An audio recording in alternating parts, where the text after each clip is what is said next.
What's up guys, it is Roti here and welcome to another amazing video on the channel. So for today, coming at you with a deck that I've been testing for a long time now. We have the Nekroz deck profile finally up on the channel with all the new support and, may I add, in max rarity, which makes me very happy. If you are new around here and enjoy my beautiful face or beard, make sure you do smash that subscribe button as we are on the way to 5,000 subscribers before the end of the year. We're literally this close, guys, just a couple more of you and we are there. Make sure you leave a like and comment down below what is your favorite Nekroz build. Some people use Dogmatica, some people use a bunch of different things. I am using a specific engine that I'm not going to spoil, so you have to basically watch the video. But that's enough blabbering from me. There will be a combo guide coming up in the next couple of weeks relating to this build, so make sure you stick around if you do enjoy it, and let's get into the deck profile.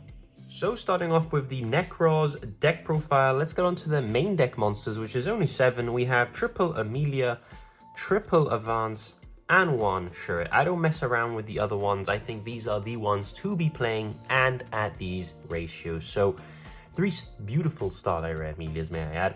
She is a fantastic piece of support, able to special summon herself if there's a warrior in the graveyard, and on normal or special adds you a Nekroz ritual monster or a Nekroz spell from your deck to your hand. It also shares the effect of Shurret that while it is on the field, if you were to ritual summon exactly 1 Nekroz ritual monster, you can count her as the entire tribute. She's also level 4, which comes up.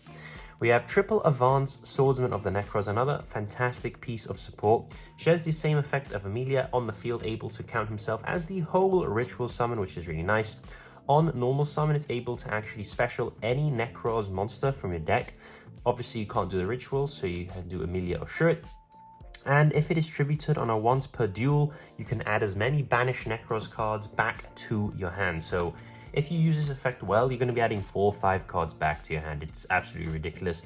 And one of the OG, 1 Shurret, you only need to play 1 of him now, simply because the others substitute his ritual summon tribute effect.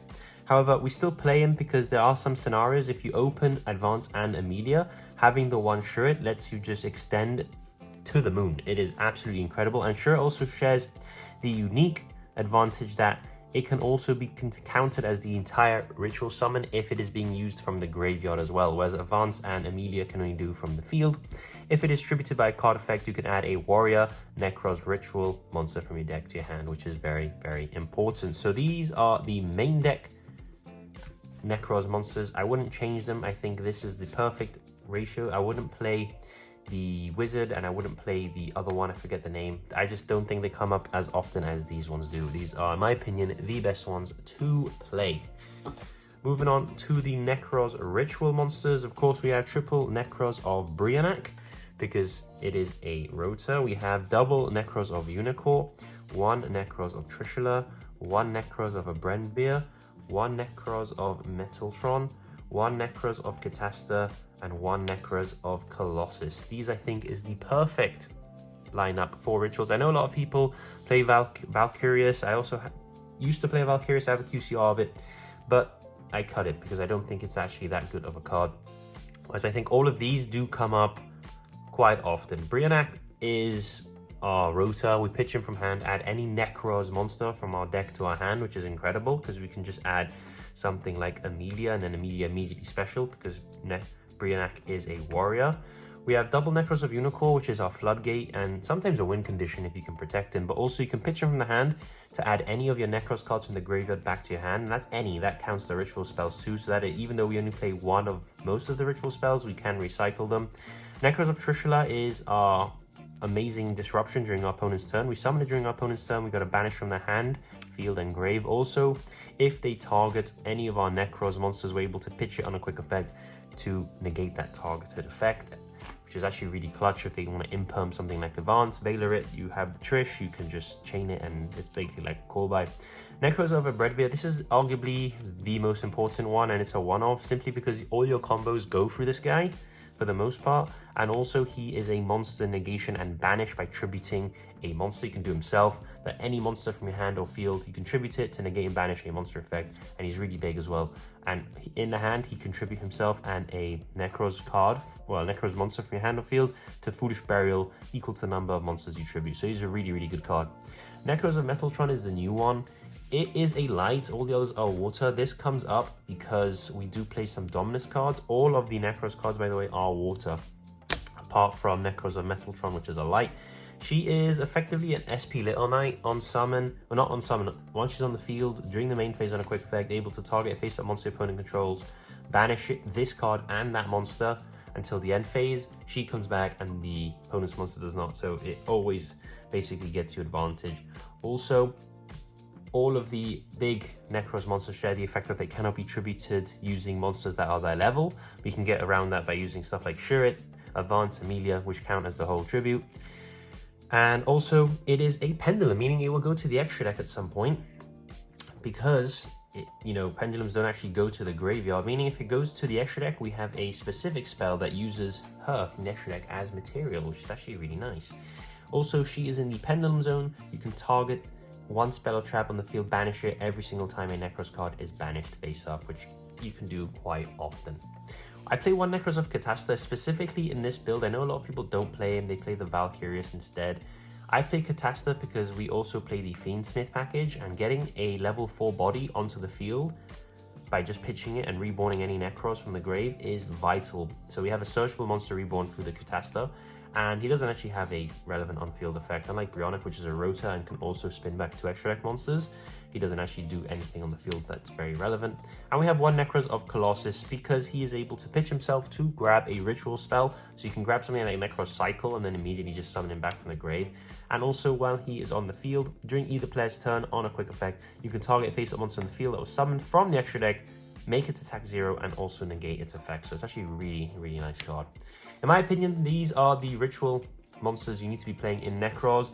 I've tested this deck a bunch. I've tested with Valkyrius, I've tested without it. You don't really notice. If you can add it in, we're already at 43. If you want to go to 44 and add Valkyrius, I wouldn't blame you.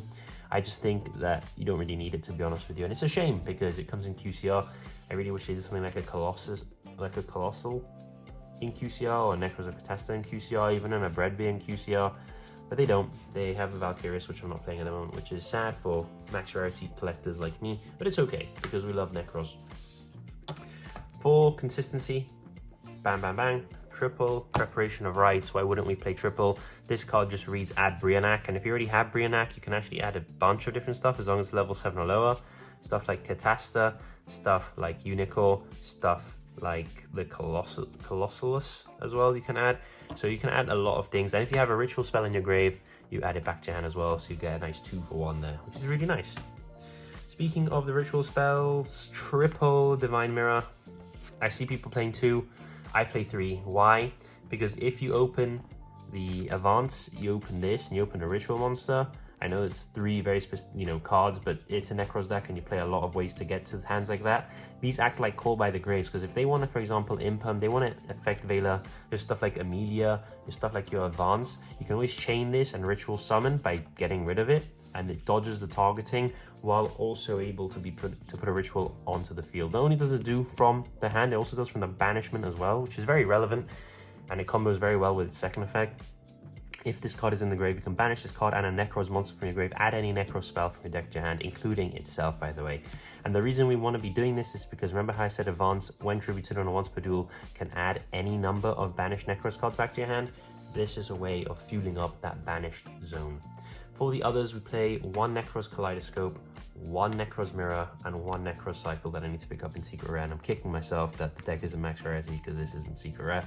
But this allows you to ritual summon using monsters from the extra deck, monsters from the graveyard as material, and then of course Cycle allows you to ritual summon Nekroz monsters from your hand or graveyard by tributing from your field. So they all serve purposes, and all of them share the effect that if you control no monsters, you can banish this card and a Nekroz monster from the grave to add any Nekroz spell. They all share that effect. I really wish you could just control monsters and do it. I guess the new one is better in that regard because you can do it whenever. These ones you have to control no monsters, so do keep that in mind. But one of each is absolutely fine. For the hand traps, triple Fuelos, triple Ash, triple Impulse, triple Spiral, and triple Imperm. In my opinion, this is fantastic hand trap lineup, only because you're actually playing 9 legit traps that you can use from your hand: Impulse, Spiral, and Imperm, which is really nice. Ash is also very good, and Fuelos is like the best hand trap in the game at the moment. If you are going second, drop a Fuelos, and your opponent's going to give you a bunch of draws, which you need in Nekroz. And if you have a full hand, Nekroz is a deck that can just keep playing basically forever, which is really nice. And obviously, if you're going first, it's not great, but it is what it is. It's not too bad. In a worst case, you can always tribute it off with a Nekroz spell. If you really needed the levels, you at least have an option to do that. Ash is really good, just simply because it's always good to have an Ash to stop opponents' full losses, although you don't really give them too many draws. It's more Perulias that are a bit of a problem with this deck. Impulse, Spiral, and Imperm all serve board-breaking capabilities. Not board-breaking capabilities, board-stopping capabilities, but you can use them going second immediately from your hand, which is really nice as well, and something I really like about them. You don't really need to be playing Spiral if you don't want to. I'm playing them because I think the deck does benefit from it. You can easily cut these and just go straight to 40 cards, in my opinion. But if you do have the Spirals and you want to use them, this is a good deck to use them, because it locks you from Light or Darks, which all the Nekroz are water, apart from the Metaltron. Impulse locks you from Earth, Light, and Wind. So the only thing it counters here is, again, the Fuelos and the Light Nekroz monster. So all very free and all very powerful traps and hand traps to be playing. And for the last 2 cards, I play 1 Fiendsmith Engraver and 1 Call by the Grave.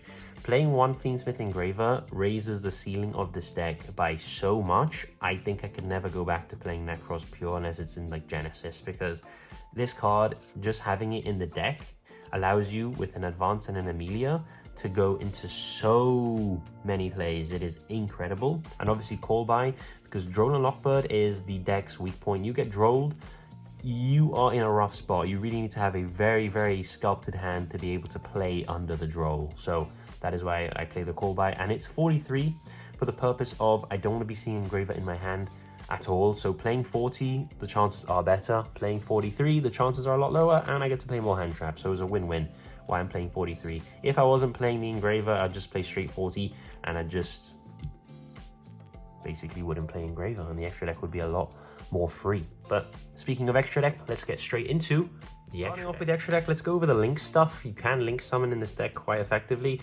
Access Code Talker, World Sea Dragons Yolantis, Selene, Queen of the Master Magicians, SP Little Knight, IP Masquerena, Marincess Coral Enemy, Dynamondo, and Fiendsmith Requiem.